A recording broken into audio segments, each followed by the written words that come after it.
Divine Day family. So I just wanted to pop on because, I just had another download, kind of like aha moment, and just kind of wanted to share it with you guys. So I've been feeling a lot of anxiety since about 2019. Like, that's when the panic attack started. That's when I started to really experience this anxiety. And like, I've experienced some crazy stuff in my life and never had anxiety to the extent that I have it now, and have been experiencing it. It's so in 2019, it wasn't even about the pandemic that I was having these anxiety attacks. It literally was like, I would get these random ass thoughts, and all of a sudden I would be thrown into a panic attack. One of the thoughts I remember sending me into a panic attack was the thought of my daughter not having health insurance after she's 21. Okay, or whatever. Like, she's 12 years old. Why are you sitting here, like, losing sleep over what's going to happen in 6 years or 8 years or whatever? You know what I mean? Like, I could clearly see that, like, the way I was feeling and the emotions that were coming up didn't add up to, like, what I was feeling. Like, they didn't make sense. It wasn't like I was in immediate danger. It wasn't like my daughter didn't have health insurance now and had like a health issue and I couldn't get her the health care that she needs.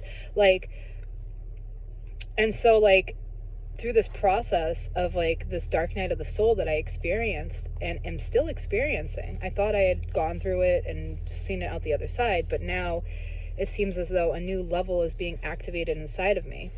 So I really learned how to get present in the present moment and recognize that my thoughts aren't me and the feelings are just energy moving through me, and just letting it be present and visualizing this energy just going down through my feet into the ground and just grounding it back into the earth and just releasing it and just letting my body feel as it releases, like just being there in the moment, feeling my body and just knowing that I'm safe, and just affirming to myself, like, I am safe, I am held, like, I am completely safe in this here and now moment in my body, and like getting my body back down into safety, you know what I mean, like out of that fight or flight mode.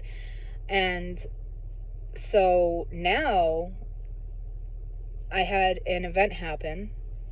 I thought I had seen the other side of it and really mastered this, because I really felt like ecstatic bliss and like states of like elevated consciousness, like where I felt so like filled with love and just like overflowing, like seriously, like overflowing with gratitude and love. And I felt like so abundant.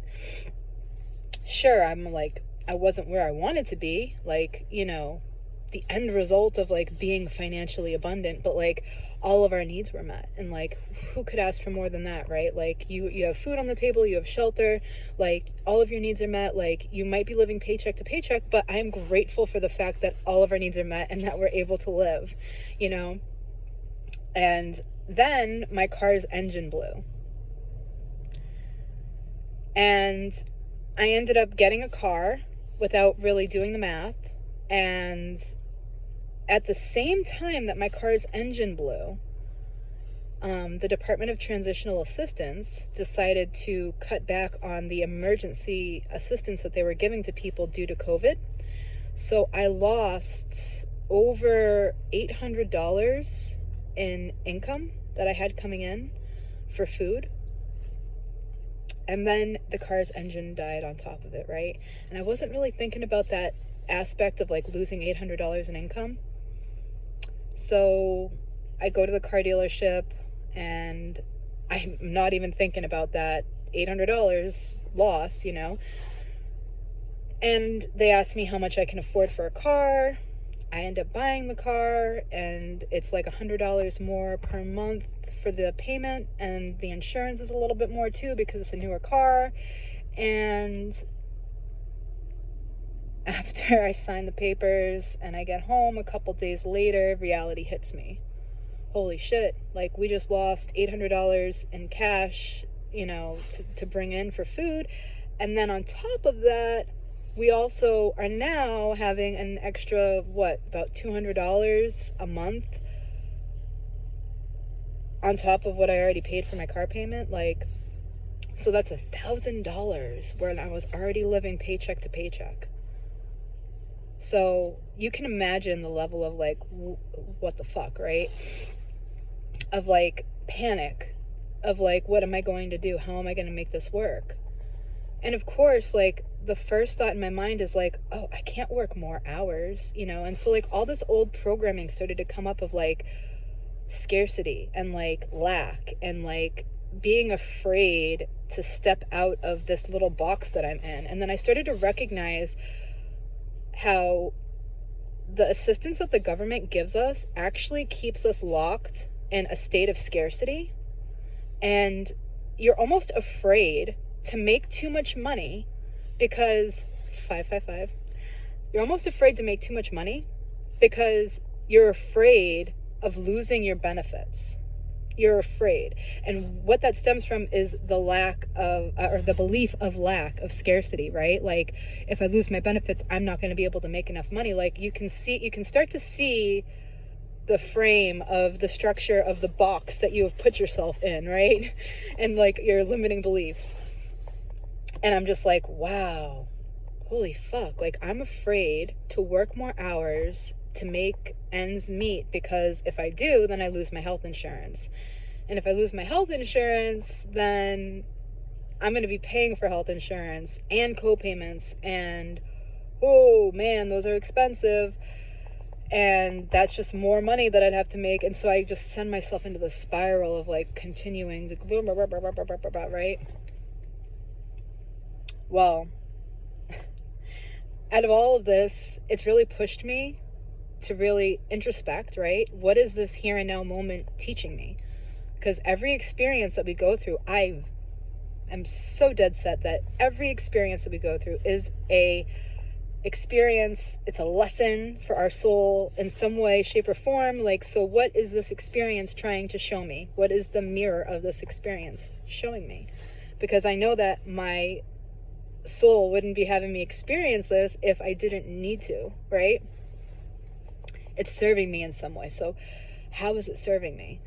Well, it's pushing me out of my comfort zone and really doing the damn thing. Like, really doing the damn thing. So I have signed up for a Conscious Business Accelerator course. So I'm basically doing a beta testing of someone's product.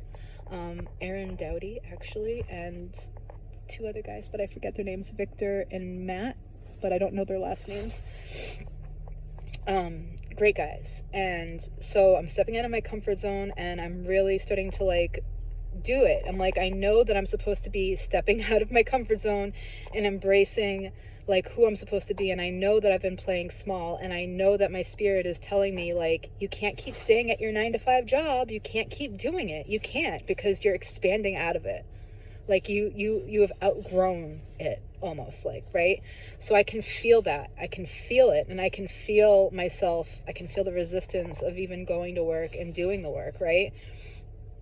So I'm just being really present with that, and like using all that momentum to fuel my business even further, to fuel my growth even further. So yeah, I'm really learning how to be in the present moment and how to really sort through all this that's coming up and make magic happen, because it takes us stepping out of our comfort zone and really embracing and embodying who we were born to be, despite the fear, despite the narratives that you have playing in your head, like showing up and doing the thing even though you might not get it right the first time. How do you ever learn if you don't make mistakes? Right? So I just wanted to come on real quick and share this tidbit of wisdom that keeps popping in. And yeah, I'll be back with some more soul growth as I keep expanding my consciousness. Love you guys.